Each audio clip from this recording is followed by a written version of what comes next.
Hello, and welcome to Hi. Dilyn's Dive Bar. I am your host, Randy Glover, aka Elaine Dilyn, and today we are talking about the grieving parent.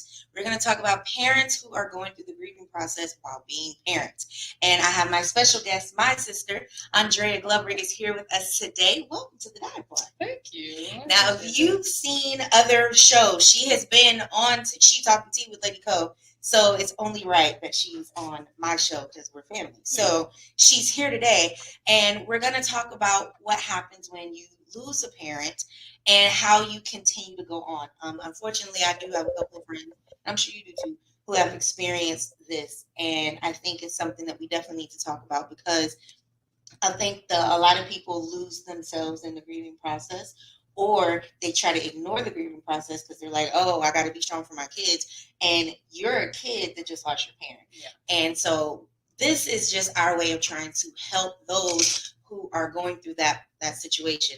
Thankfully, I don't know what it's like personally. My parents are still here, but I have seen friends go through it, and my heart goes out to them. And I'm like, I don't have anything really productive to say because I don't know how you feel, and I don't want to say the wrong thing, and they be looking at me like, shut up. So I'm like, I'm going to have to get somebody who actually knows what this is like, because I don't want to be that person that says something and they remember that something forever, like, never talking to her again. So I'm just keep my mouth shut. It's not like one size fits all, though. Yeah. Like, I know for me, if you were to crack a joke at that moment, because I've literally had people crack jokes, I was not bothered. Okay. But some people, right, you know. And see, I'm scared I'm going to say something that makes them really brainy. And I'm like, because I remember when I lost Gracie, people said things and they were trying to be helpful. And so I gave them a little understanding because I'm like, clearly you don't know what this feels like. But one person was like, you'll get over it.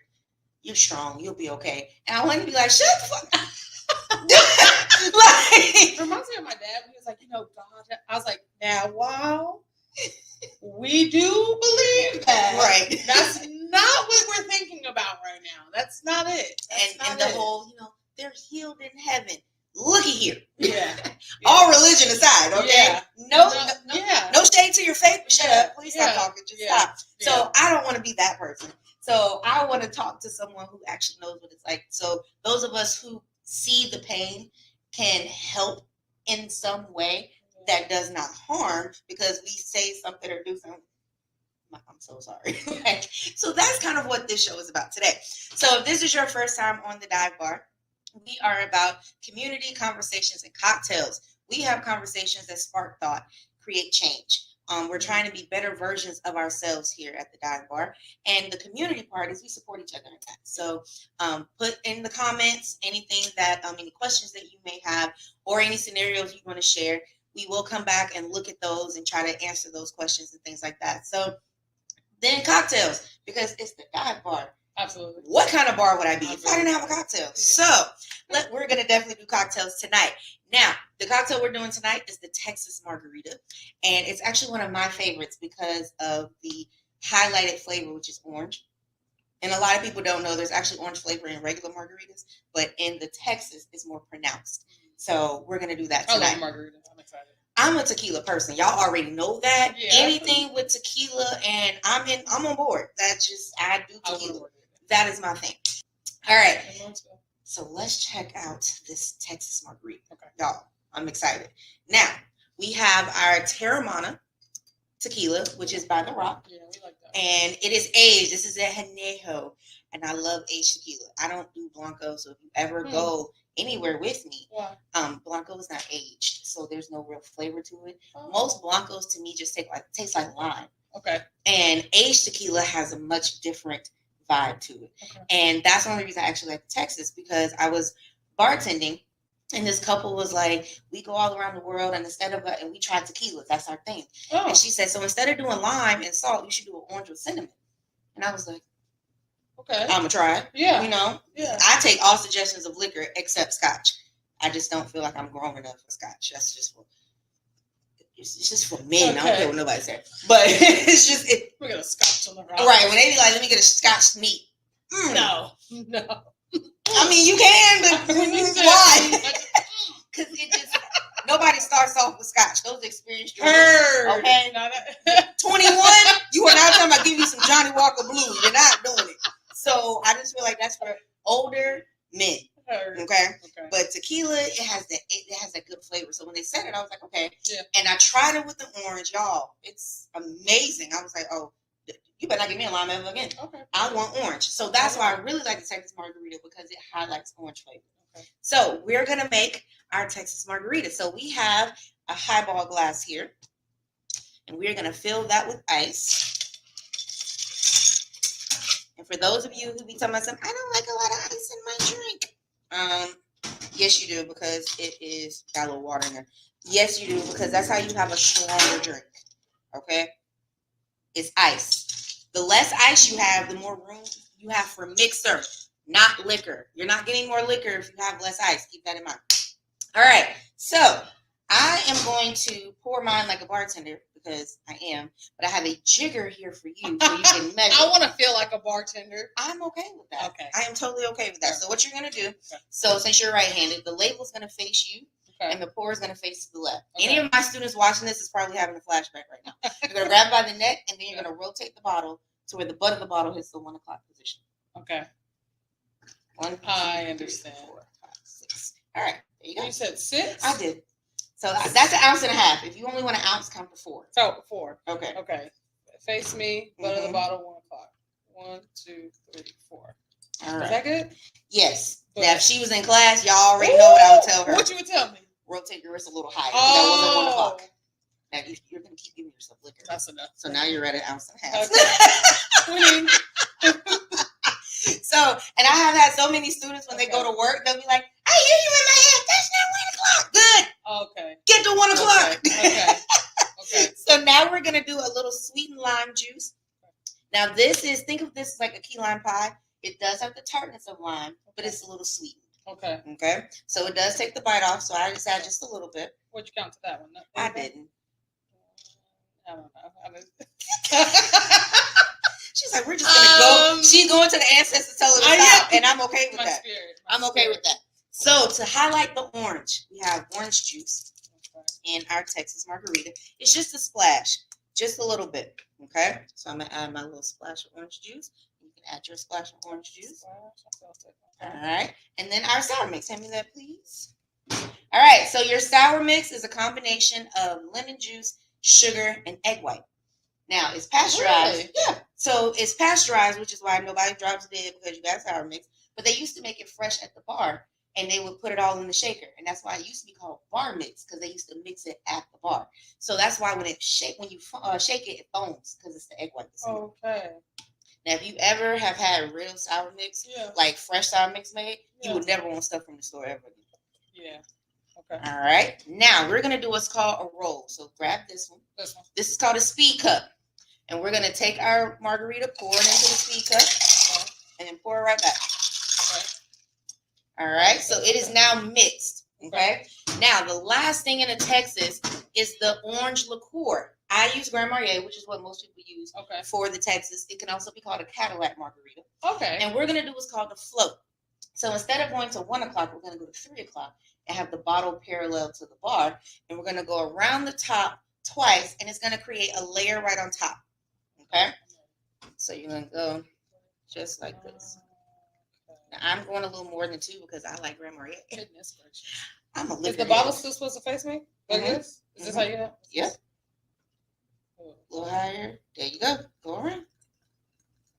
Look at that. Now, if you can see her layer right there. Okay? So that's a float. We can't see her layer. Okay. And see, this is a float. So it's a layer that sits on top. Okay. If we were going to sink it, it would be a layer that sits on the bottom. Okay. Okay. All right. Grab your straw. Thank you. You are welcome. Now, I want you to smell this. You can smell that Grand Marnier right on top. Yeah. So good. So we're going to add our straw. I'm going to give it a little stir. Okay. I was going to ask you that. Because I want my Grand Marnier to go all the way through. I want all of my flavors. So the float, is that more like just a presentation thing? Mm-hmm. Okay.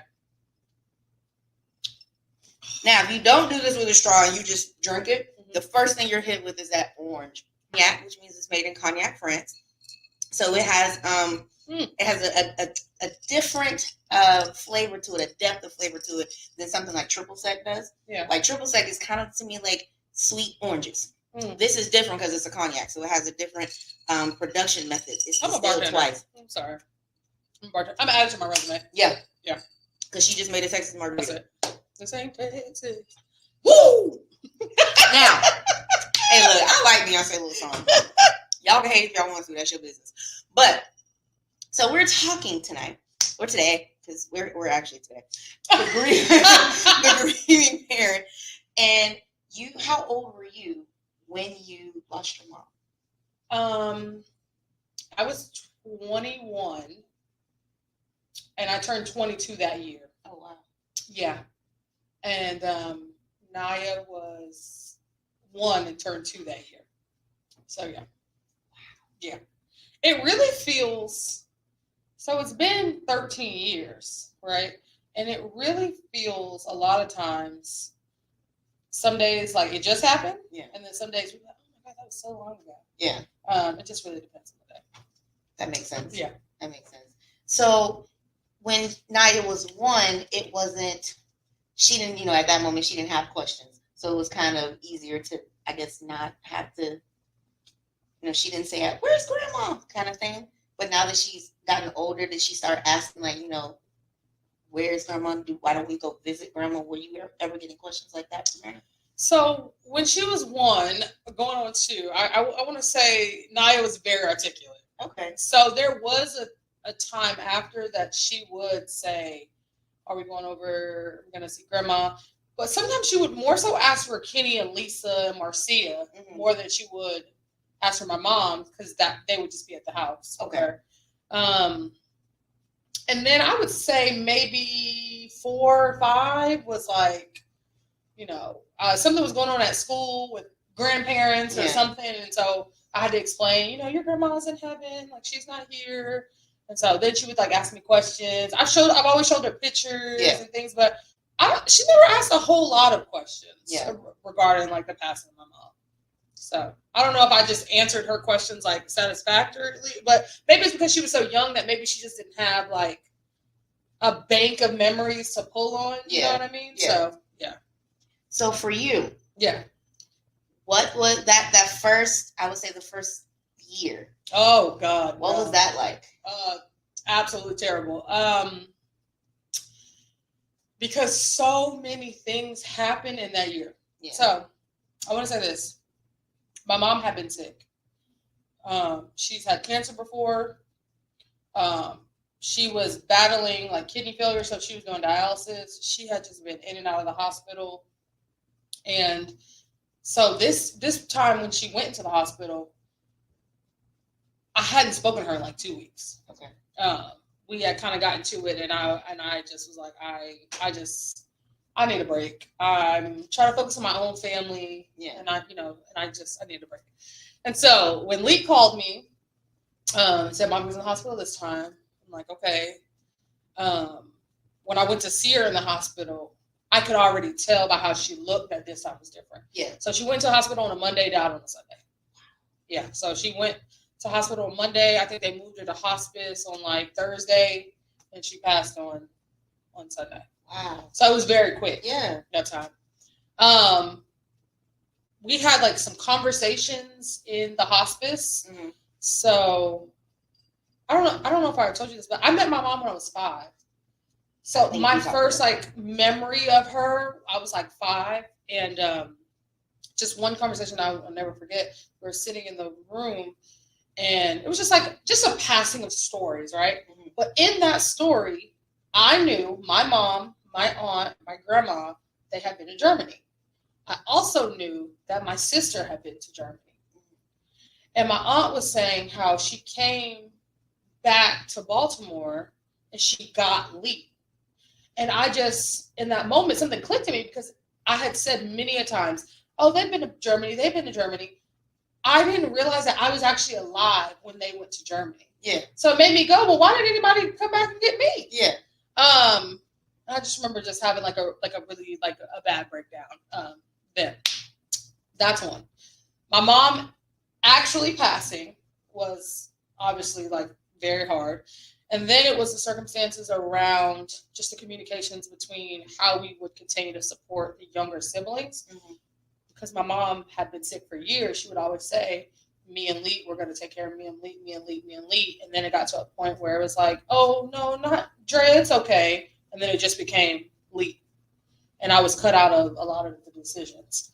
And that was hurtful. Yeah. And then a month after, like, me and Lee got into an argument, and I remember my aunt being like, she just lost her mom. And I remember going like, we have the same mom. Right. And that was painful. I'm sorry. Me too. Same mom. Right. Our joke used to always be like, same vagina. I know we don't look alike, but like that used to always be same mom. Same mom. And then that was painful. And then I would say a month or two after she passed, I went from, at the time we were living, me, Lee, Biz, Naya living in a house together, to just me and Naya living in an apartment, and just loneliness. Wow. So yeah. So what happened with you and your siblings in that moment where it was just ended up being you and Naya? So Biz fell through a table. I don't know if he'll ever listen to this. He was sitting on a coffee table, fell through a table, cut his thumb. Like, he had to get surgery and everything. Oh, wow. His insurance, he was on my aunt's insurance there in Baltimore. He ended up having to go back to Baltimore to do a lot of like the physical therapy and stuff and things like that. And so he went back to Baltimore. Lee transitioned to a different apartment, but at that time she had Kenny, Lisa, Marcia. She also was pregnant at the time too. Okay. And so when we all moved out of that apartment, I just stayed in the same complex. I just transitioned just to a smaller unit. Okay. And then it became too much. And then, I don't know, I think maybe like 6 months, Lisa and Marcia went to South Carolina. Kenny went to Baltimore. And so the kids were gone. And so, yeah. Wow. Yeah. Okay. So you didn't just have a daughter that you were focused on. You had several siblings that you were also focused on. Always. Was there any one sibling that took it the hardest? Like just inconsolable? No, not in the moment. Nobody I can think of. I think we all had our different moments of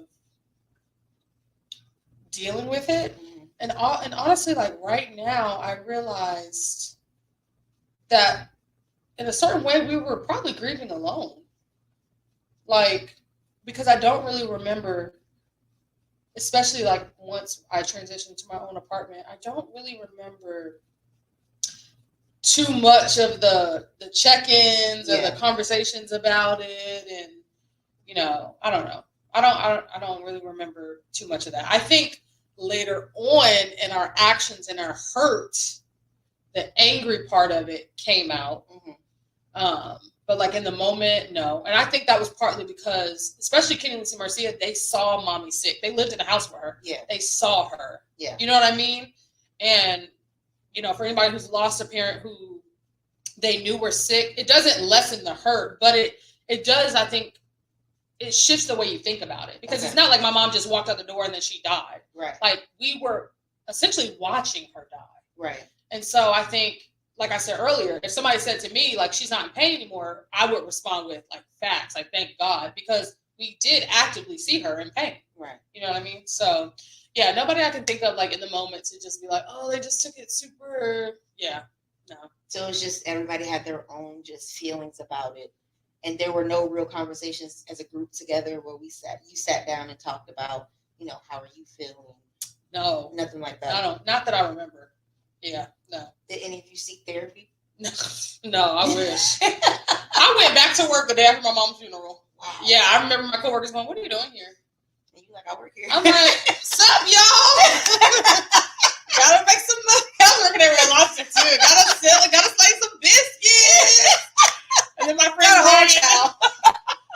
Ryan made your mama joke, and he was like, too soon? I'm like, get out of here. But I'm like laughing. Like, it was just, I don't know. When I reflect on there, I do think about how I just didn't have the luxury to stop moving. Okay. You know what I mean? Mm-hmm. Like, I had to go back to work. Other people did not have to go back to work. Yeah. Like, I had to go back to work. So I just didn't have the luxury. And that's just the best way that I could really say it. You know what I mean? So definitely no therapy was Gotcha. Was seat. Gotcha. Was salt. All right. No therapy was salt. All right. So we're going to take a quick commercial break and we're going to come back. We're talking with Andrea Glover and we're talking about the grieving parent and just life after losing a parent and how you just keep going. And next we're going to talk about how your kids factor into that, really, that mental mindset, because now you have a child that needs you. Yeah. So we're going to talk about that when we come back. We'll be right back. This is Dilyn's Dive Bar, the grieving parent. We'll see you in a second.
Hello, and welcome back. So we are talking here with Andrea Glover. Our break, you saw our lineup of our shows, so we have a little something for everybody. We have our flagship, the I Am Woe podcast, that started it all with our fearless leader, Mr. Dwayne Sutton, aka Woe. And then we have Tuesdays, we have Breaking Barriers podcast. Wednesdays, we have the Underground Sports King. So if you like sports, that's you. Thursdays, we have the Core Queen, where she is talking about getting fit and talking shit. So that's her thing. Okay. And then Dilyn's Dive Bar. And then every last Saturday of the month, we have She Talking Tea, which is Lady Cole's show. So we got a little something for everybody. So there's, shows, and more shows. And if Woe has his way, we'll have a whole nother, we just need a channel. Yes. We just need a channel. Speaking of existence. Yes. So if you, looking for a podcast, you want to do a podcast, talk to Woe, because he's all about it. Okay. So we're talking about the grieving parent, and Andrea is talking to us about losing her mom. And I want to talk now, your kid, you have 2 children now. Yes. Love these 2 kids. Yes. So how has focusing on you being a mom now, how has that helped you cope with losing your mom? Or has it sometimes made it difficult because she's not here?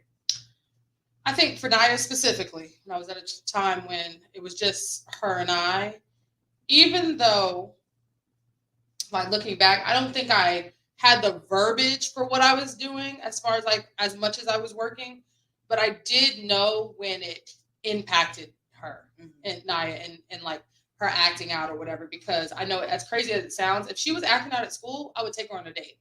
Okay. And she would stop acting out at school. Okay. And so I think that's probably crazy, because I know most parents would be like, you acting out at school, I'm not going to reward you. Right. But I think I started to pick up on when she needed my attention, because I was very aware of how much sometimes I wasn't present. Okay. And I think that had a lot to do with me distracting myself, essentially.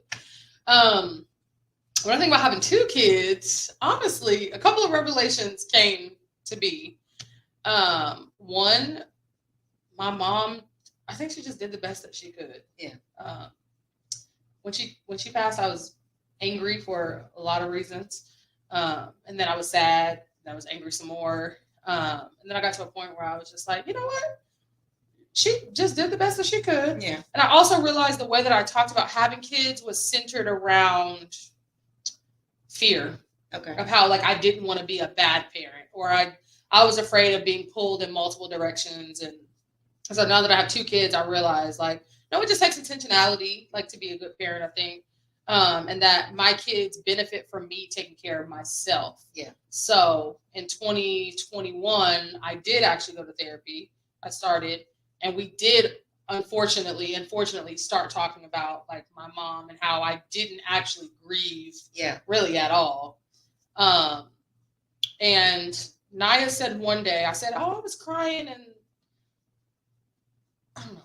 she was like, "You were crying," and I was like, "Yes, I cried." Like, but she sounded so shocked. Yeah. Like, and so I'm like, I'm not trying to like instill this emotionalist. Like, no, like I cry, I have feelings, but I think because I was so used to like compartmentalizing, I would cry in the shower. I don't know if that sounds like cliche to some people, but I mean, it's already some water there, and you know, people typically can't hear you, and you're alone. Yeah, and you can't help but be alone in your thoughts. Yeah, and then all of a sudden you're in the yeah.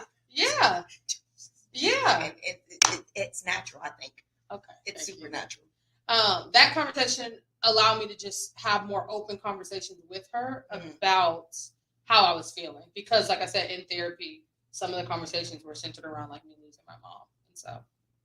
So when they said that you actually didn't grieve, what were they saying? Did they say you were just like skipping the process altogether? Probably. Or did you just like, it was like you were like cherry picking the process? I think it was probably like cherry picking.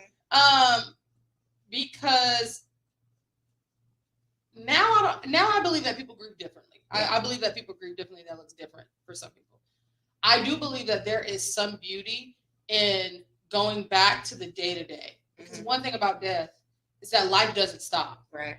Like, that person is gone, but we all still had to go back to work. The kids still had to go back to school. Like, it just doesn't stop. Yeah. And while I have an appreciation for that, I do wish I would have carved more time to actually sit and stop. Yeah. Because I think it's different when it's an obligation versus a choice. Yeah. You know, and mine was very much so an obligation because I had to take care of Naya. And then the choice became in how often I decided to work. Like, I'm gonna pick up an extra shift, or even though I don't even know if I really needed it. Yeah. You know what I mean? You just needed the distraction. I just needed the distraction. So did you ever go through the moments? Because I remember a moment after I lost Gracie, I went grocery shopping. Yeah. And it was like one moment I'm going grocery shopping. Yeah. And I'm grabbing stuff. And then it hits me, I'm never gonna grocery shop for my baby. And then I had a complete breakdown in Kroger parking lot because I was just like, I'm never gonna be like, this is her favorite food, this is her thing. So did you have the random moment where one day you were doing something just completely normal and then all of a sudden it just hit you? Yes, random moments. We would sit around and talk about my mom all the time. No problem. I'll tell you about my mom. One day I was out and I saw Cheez-Its and started crying. She loved Cheez-Its. Wow. She also for a while, I wouldn't go to a racetrack gas station because I was the one closest to her. And I would always stop in there and get her these stupid cheese danishes that she loved. Oh, wow. It was just like, just random things. And then definitely times where I would look up and be like, sorry. Like, sorry. Like, because I just never got a chance to apologize for my actions. You know what I mean? Yeah. As I have like the revelations of being a parent, it's like, oh girl, I'm sorry. Sorry. It's like, I get it. And you know, sometimes the sorries are just like we're joking. And sometimes it's like, I'm so sorry. Like and then one time in therapy, I had this revelation of how much I've grown and how much I've made amends and how much I've forgiven. And my mom was only 45 when she died, and I realized she'll never get that. Yeah. And that actually. Oh, wow. Yeah. That really, it's about to get me right now. Hey. That actually, because she experienced a lot of hurt in her life. Mm-hmm. Like, I was talking to Jared the other day, we were talking about her. I don't know how we got on the subject, but my mom's younger brother committed suicide. She found him. Wow. He was 13. She had to be like 14 or 15. Oh, wow. Yeah, she found him.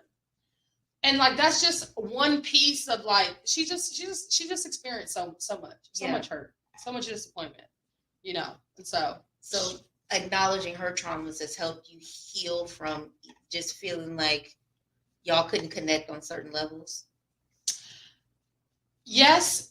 And for me, it wasn't a disconnection because I think very similar to how I feel about Naya, we have very similar personalities. I just always felt like I was mothering my mom. Yeah. And not the other way around. Right. But I think it's so bad because you're not supposed to like parent your children. No, you're not supposed to parent your parent your parents like as a child. Yeah. But when I reflect on how hard her life was, it's like, you know what? I'm glad maybe I could love on her a little extra, or you know. Yeah. I even felt that way when she passed because she was in hospice.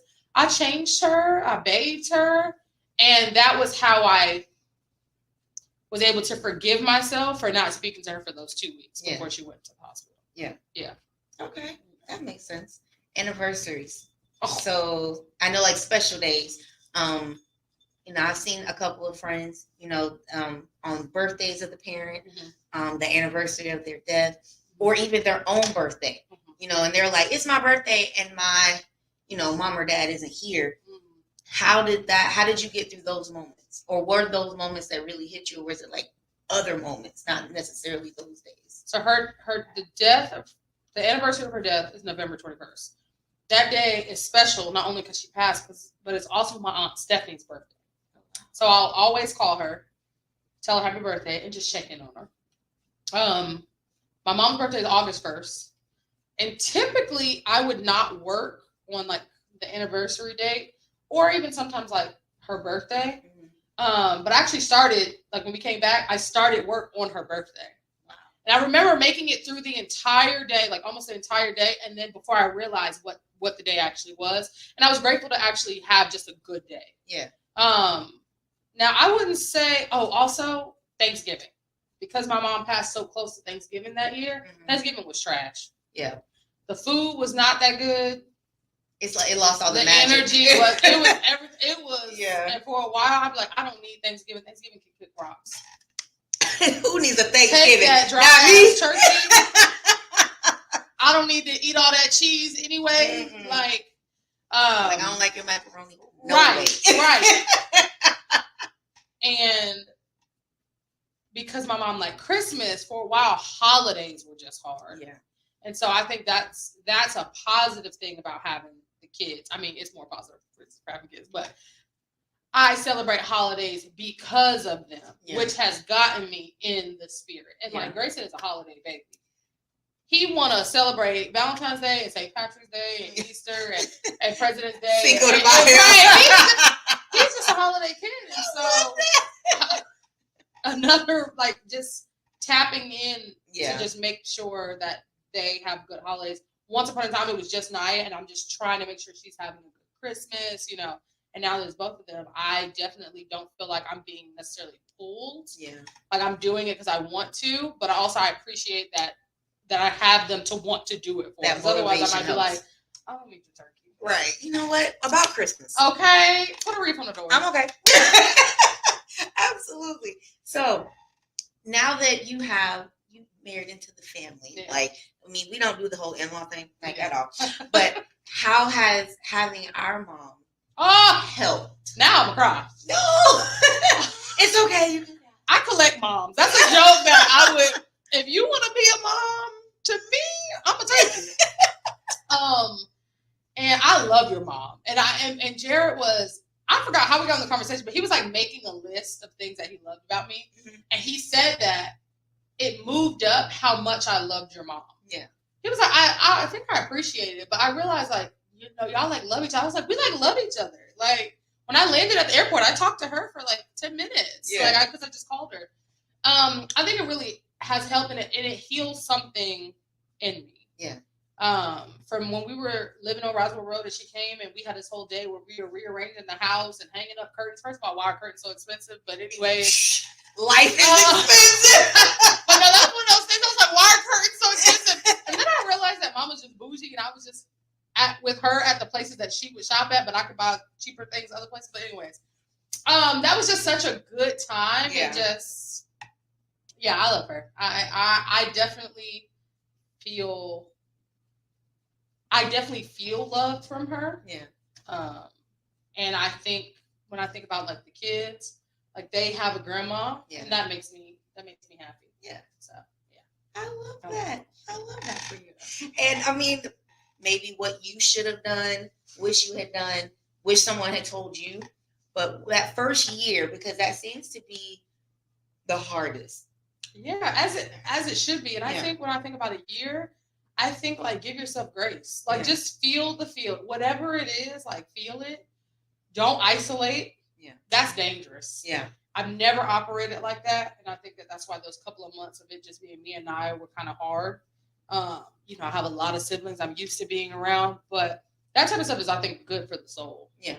And because everyone's different, I would just say, like, give yourself grace. Like, oh man, I'm like reflecting like now, and it's like maybe I wouldn't have worked as much. Yeah. Maybe I would have actually taken some time. And then I'm sitting here thinking, like, but what would I have done with that time? I didn't have the best habits back then. Like, what was I doing with that time? You didn't have your self-care habits. Okay, what was I doing with the time? What was I filling it with? Like, maybe work was the safe option. Like, I don't know. So self-care in this moment is something that you would definitely recommend, exploring self-care options. Yeah, I would definitely say, I don't think it's bad to get back to like normalcy and just find ways that bring like you some type of joy, but then find ways to honor them. Because I think that looks differently for different people. And even though then I didn't think of it, but maybe I should have celebrated Christmas with the spirit of like, I'm honoring her because she loved Christmas. Yeah. You know what I mean? Or her birthday, like with Lisa and Cash, like, we brought balloons and we brought a cake and it was treated as a celebration. Yeah. And I know that looks differently for everybody else, but I'm like, find a way to like honor them, because then I think you won't only see it as like such a loss. Mm-hmm. But I also have to say this too, and this is why I appreciate sharing my experience. I'm very, very, very aware that my experience is not the experience for grieving, because there are people whose parents were their best friend. Yeah. There are people who have no bad memories. Yeah. You know what I mean? Yeah. I'm angry and hurt and, because we had just such a tortured relationship, and, but there are some people who are grieving a parent who they actually never had a relationship with. Yeah. And so I don't have any advice for that. Yeah. Except for the grace part. The grace part is probably all I have. Give yourself grace and just feel the feelings and give yourself space to feel the feelings instead of just shoving them down. Because I stand on what I said earlier. They're going to come out in actions in different ways later if you don't deal with them. So when you are thinking about your moments, have they ever been interrupted by your kids where you were having a moment or having like you were kind of in that moment and then all of a sudden they're like, Mom, I need you. Oh my God. How do you deal with that? Like, do you come back to it, or do you say, give me a moment? Or like, how do you? I'm definitely very much so give me a moment. Okay. Very much so give me a moment. And then also doing something half-assed is better than not doing it at all. So if I'm still got to feed you, maybe I wasn't going to cook, but you're still going to eat. Yeah. Maybe if I plan to do a chore, I'm just gonna lay in the bed. Like, I think that kind of ties into like the grace thing. Yeah. Because your kids don't care. They probably care, but they don't care if you're having a hard time. Yeah. They still need their things. So I definitely feel like I have been moving through while still having a hard time. Yeah. And then there are other times where I'm like, hey, give me a moment. Like I'm having a hard time. Especially with Naya. I can definitely tell Naya I'm having a hard time. Yeah. And her be like, okay, like, she'll give me peace. But Boopy, you got to tell him 57 times. Grayson's like, okay, but let's go downstairs. Together. Or, I just want to be with you. That's it. Yeah. I just want to be with you. Like, oh my God, thank you. Leave this place. Please. I want to be not with you. Like, but no, we're going to be together. Grayson is very intentional. He's like, so my intention was to be in the same area with you, and I'm not leaving. Oh my God. Oh my God. I like, all jokes aside, I definitely feel like trying to heal while raising kids is one of the most hardest things I'll ever do. Yeah. Because there is a unhealed version of me that they had to experience. Mm-hmm. Which is my triggers, the way I respond to things, my attitude, pick a thing. And then I'm trying to like course correct, and they're still triggering. Like, they're still triggering. It's not their fault, but like still, it's like, okay, shut your ass. Like it's like Tourette's. It feels like sometimes. It's like, Mommy didn't mean that. Yeah. Wait. And let's go back. Take two. side of it, I feel like what I didn't get was isolation. I know, and I'm not contradicting myself. I don't think that you should isolate like completely. Don't Shut be a off hermit. the world. There are times where you just need peace and quiet. Yeah. That I don't feel like I readily get. Like, you know what I mean? Like, I've gotten better over the years of telling Jared I need a moment by myself. Yeah. You know, and then even like as I've been traveling for work, I've been appreciating those moments too. Yeah. Because now I'm in a hotel room, I'll call them, I'll have a conversation with them. And then if I wanted to just sit in that room in silence, I can. Yeah. Because at the house, that's not something that... It's not a luxury you have. People at work like, I'm just going to go home and go in my room and not say anything. And I'm like, oh, okay. Yeah. It's like, look, I'm going to say it. Now, whether it actually happens or not. I'm not going to say that lie. I'm going to go home and cook dinner. Like, in the kitchen. With people. Other aggressive people around me. Like, please. It's like, I'm just going to be by myself. Yeah. I mean, in the car. Yeah. I can be by myself. In the car. In the car. Grayson said he want to come. Because then if they see the car outside, Mom's home. Yeah. Yeah.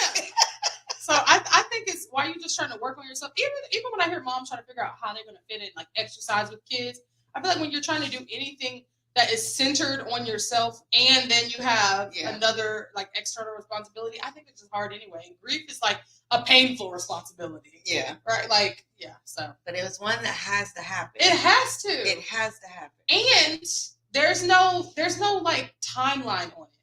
You know what I mean? I just think you could be fine. I could be fine today, sitting here talking to you, and tomorrow I'm like, I'm in shambles. Like, and both of those things are fine. And they're like, valid. And they're valid. Yeah. Because it's like right now in this moment, I'm good. And then tomorrow, so I was talking about it on the show. Yeah. And it's like, dang. And it's just like that. And Yeah. I think that's why I just keep saying give yourself grace. Because sometimes we be like, I thought I was over this. We say this about things that don't have anything to do with anybody passing. Yeah. I believe that we grieve multiple different things and not just Absolutely people. Right. Yeah. I think the biggest lie we tell ourselves is that at some moment we're supposed to be over it.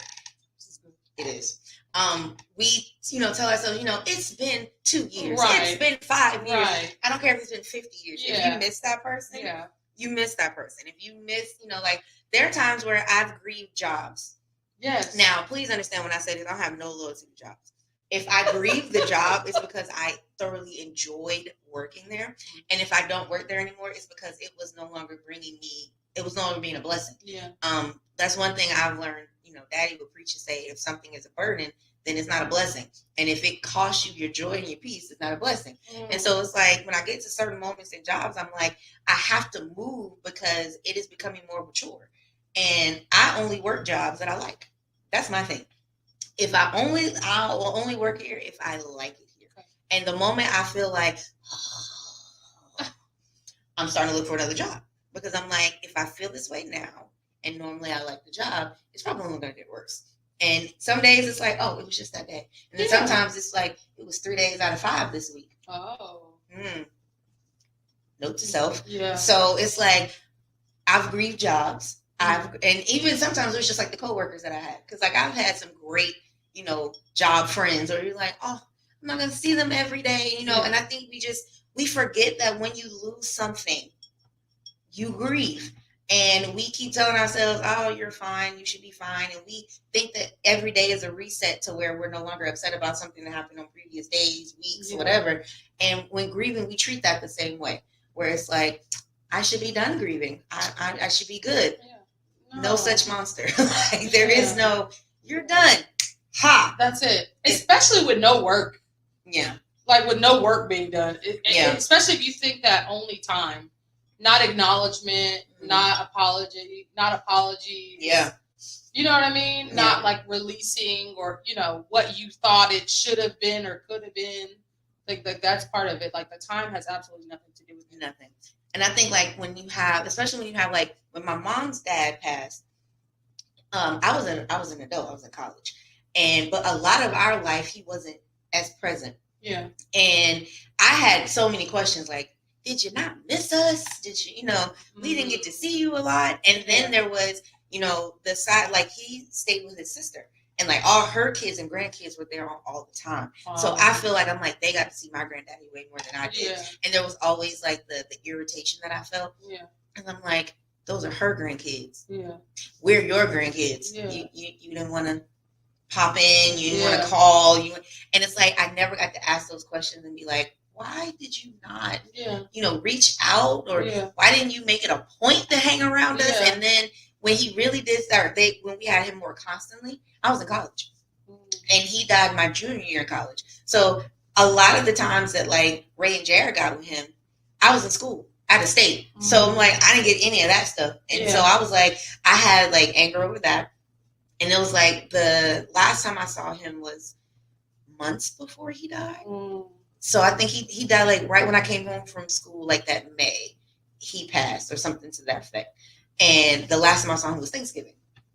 And so the next time I saw him, he was in the casket. Okay. So it was kind of like, so I had so many moments that it was just like, are you kidding me? Yeah. And it's like I wanted to ask questions. I wanted to be angry. And then I was like, I'm not angry. I'm just sad. And then it's like, no, you are angry. Then it's like, I don't feel like I have a right to be angry. He was mommy's dad. So I mean, if she's okay, then I should be okay. Yeah. So it's like all of those feelings being wrapped up, and it's like I have to unravel all of these feelings before I can actually get to the whole, oh yeah, I'm grieving. I'm sad. Yeah. I miss him. And then, then big moments like college graduation happened and he wasn't there. And it's like, so all that kind of wrapped into me missing him, because it wasn't just missing him, but him missing out on things in my life. And I think a lot of times we forget that, even though life goes on, we still want them here for that part of life. Yeah. It's like, you didn't see this, and you didn't see that, and now I'm grieving because you didn't see this and you didn't see that. So it's those things, all of those things that kind of I feel contribute to the grieving, and us thinking that time is fine, but then something big happens. I was gonna say but events happen all the time. Like it's not time. Naya was the only grandchild my mom met. So every time, like when I think about the kids and like all the nieces and nephews I have, my mom never met any of them, and that gets me sometimes. So it's the moment. So I agree with that. That is like a huge thing, and I think that's what we're grieving more than anything. Is the moments that they're missing. It's like the could have been. It's like we're not sharing this with you, and then people always say they're here in spirit. That's not as comforting as you think it is. It's like, but I want them here. Yeah. And then they say, well, she was there, he was in pain. Again, not comforting. Yeah. And it's like you're like, I'm being selfish. And and you don't want to be selfish, and you don't want to be, but it's like all of those things. Like, thank you. Right. It's like all of those things contribute to the grieving process. And I think there are a lot of times where we're like, I have to understand that, like, if my grandfather had a choice of being here or passing in his sleep, he would be here. And he would want to see what was going on. And I think sometimes that does make me feel a little better. Okay. It's like he wasn't like, about the rest of y'all life. I think I'm actually going to head out. Thank you. I'm going to throw the deuces. I'm going to go. And it's ghetto here a little bit. And every time people be like, it's ghetto, I'm ready to go. And I'll be like, no, I'm not. I'm not. Never mind, Jesus. I didn't mean that. Right. I didn't mean that. But then other times I'll be like, ooh, the pearly gates are sounding real good right now. Like, you just see them on social media and just be like, log off. You know what? I'm ready to log off. Yeah. We're just going to call it a day. But it's just those, I think that's one of the biggest things with me, especially when we talk about like grandparents, is the moments that they missed as we're getting older. Because it's like, oh man, I bet you they would have said, like, I think when my mom's mom passed, it didn't hit me until after her funeral. Okay. Where our Uncle Buddy, which was her brother, he was being a clown at the service in a good way. Like he wasn't being but it was funny. He said so many like funny things. And I was like, oh my God, I cannot wait to tell grandma. Oh no. And then it was like, I can't tell her. Okay. And that was that moment. Like it was like I knew we were at her service. Yeah. I knew we were at the burial. I knew it. But it was like when we were going back to my mom's house, Yeah. where she lived with my grandmother, it was like, I cannot wait to tell her what Uncle Buddy said. And there it is. Mm-hmm. And that's when it hit me that, you know, we were at her service. And I think it's those moments, even just small moments like that, where it's like, she would have cracked up laughing and been like, oh, buddy, a fool. And then it's like, never mind. Even those moments of acknowledgement are different for everybody. Yeah. When my mom passed, she passed in the room because remember she was in hospice, and we sat around, shared stories, laughing, you know. But when they asked us to step out, we saw her like in the black bag. That's when majority of us probably like broke down, and thankfully she was cremated. So that service was actually, but me at that one service that I went to for the choir. Yes. And you know what? I thought about that, and when you said you were like, this is my first one since my mom, and I was like, and part of me was like, well, you'll be okay, because then I thought you don't know her. Yeah. Because I was like, you know, we're just in the choir. Yeah. We were just there to sing, and but when it hit you, I was like, wow. Y'all, I cried for it. I just know the people in the. I don't know why I went to the audience. The congregation. Somebody had to be looking up at the choir stand going, who is this lady who's crying? Y'all know her? Or they're probably just like, it is sad. It is a sad moment. But it's weird when you know the experience that, because when people talk about losing kids, I cry. And I'm like, and when people are like, the pain of losing a child, and I automatically start feeling not throat choked up. And I'm like, it is something that, you know, when you can almost kind of know what they're feeling, it does get to you. Yeah. And it's like, you don't even, because at one moment you'd be like, I'm going to be just fine. It's like, I did. I was like, okay, I got this. Like, I can do this. And the joy that I get from singing, I think I love it. I really do. And so I really did think that like I was going to be okay. And then I looked out at these kids, and she was a younger woman, like, you know, and I was like, oh man. And there it is. And I think it's like you, and again, it's that whole, I'm over this. And then something happens. No, I'm not. And it's like, there's beauty in knowing that not everything triggers you. Yeah. But then to me, I feel a little more human when something does trigger me. Then I'm like, you know what? I do still miss my baby. Yeah. And I do still think about it. And it still makes me, you know, being a little human right now. Yeah. Because a lot of times I try to be that superhuman where I'm like, I'm okay. Yeah. I'm fine. Yeah. You know, I'm good. Because I keep telling myself, you know, if I cry, I'm going to keep crying. And then it's like, no, I'm not. And then it's like, yes, I am. No, I'm not. And then you cry, okay, I'm good. I'm good. So it's like you go through those moments where like you're good. And then you go through the moments, no, I'm not okay. Not okay. And I think that's why I had the advice of like feel the feelings, because you won't just cry for 10 days straight, like you know, like and then also don't feel guilty about being happy, because I think that's also huge. That's huge. You're like huge. This person is gone. Somebody else might be having a harder time than me, but I can't experience any joy. I can't, like, good things are happening, or you know. Almost feeling like a guilt about that. And like that's real too. Like when I say feel the feelings, I mean feel them all.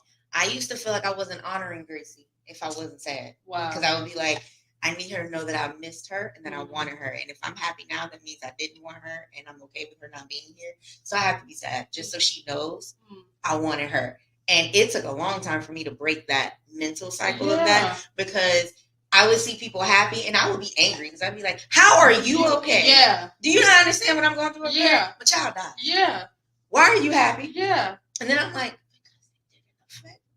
okay. And I would have to tell myself, they don't know her. Yeah. Of course they're happy. They're fine. They're just and moving on. You're going to be happy one day. And I used to tell myself, I'm never going to be happy. Yeah. And then it just happens and you're like, oh. It doesn't stay the same. It doesn't. But I will say counseling does bring about a level of self-awareness. Yeah. And because I know when we were at the game and she said, I said, you okay? And she turned to me and she goes, it's just a little much right now. It's a lot of people. And I was like, okay. I said, well, come here. And we just I kind of stayed close to her. Yeah. And it's like, when you understand where you are, you can help other people understand how to be there for you. And, you know, I didn't look at her and be like, girl, it's just a game.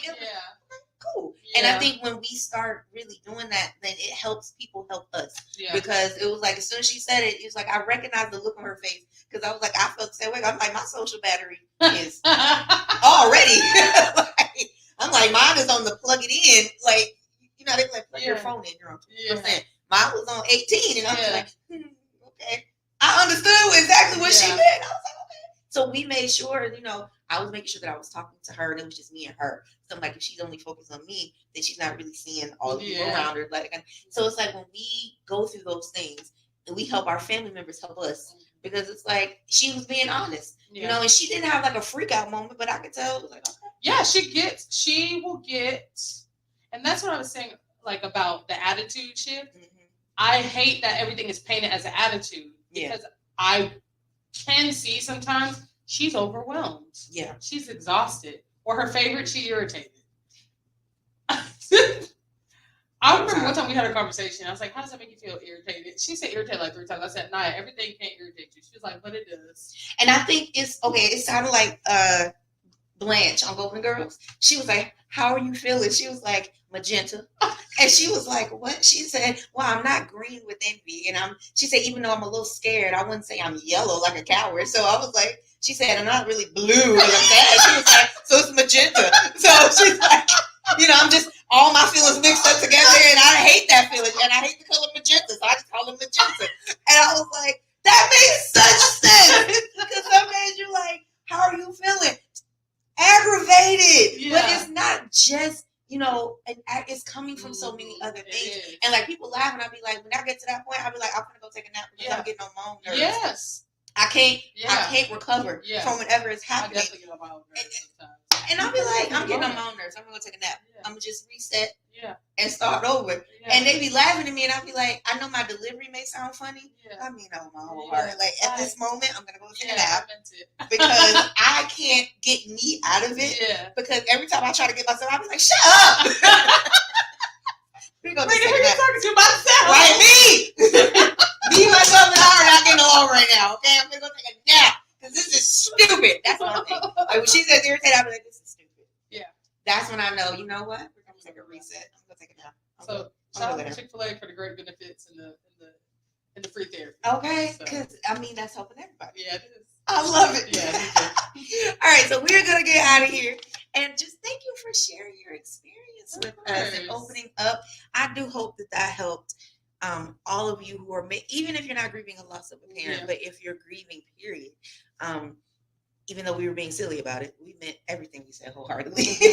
But guys, we will see you guys next week at the Dive Bar. And remember, you were designed to thrive. Stick to the plan. And we'll see you next time on Dilyn's Dive Bar. Thanks for having me. Of course. You're welcome. Yeah, that was good. I really thought.